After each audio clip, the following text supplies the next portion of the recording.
Well, we're all responsible. I was responsible when I decided to run for mayor in 1999, and I told people all across our city, vote for me, and together we will not only improve the policing of our streets, we'll improve the policing of our police.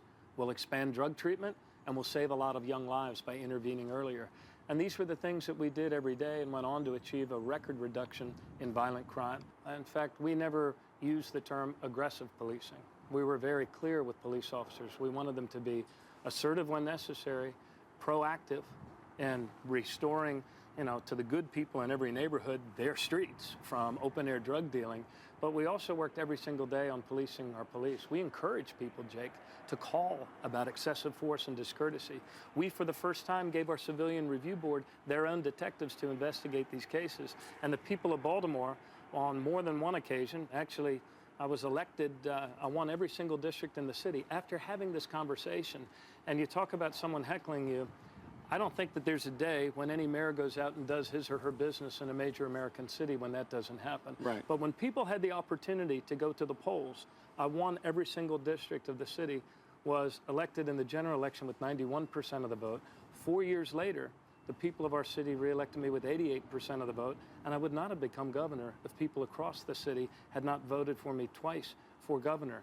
But the real issue here is about policing. It is about policing the police, and it is about the state of justice and injustice in the United States of America. In fact, we had a waiting list of neighbors that said, we want you to close down the open-air drug markets in our neighborhoods, and we wanted you to do it last month. So that was the reality in 1999. I think even if you talk to some of those that were critical and concerned at the time, and they're legitimate concerns. They were legitimate concerns that we had as a people, and they were concerns that I had to answer every single day in order to maintain the public trust necessary to actually effectively police. Because the greatest protection for any police officer is not their gun or their badge, it's the trust, it's the respect that they have from the community. So look, we're never done with this, though. I mean, now everybody has cell phone cameras. That brings a degree of openness and transparency. I think that's a good thing. I think it's a very good thing. In fact, we should go to body cameras. We should require all police departments to report in a timely and accurate fashion police-involved shootings, which, by the way, during our 7 years, were the lowest 7 years on record for police-involved shootings.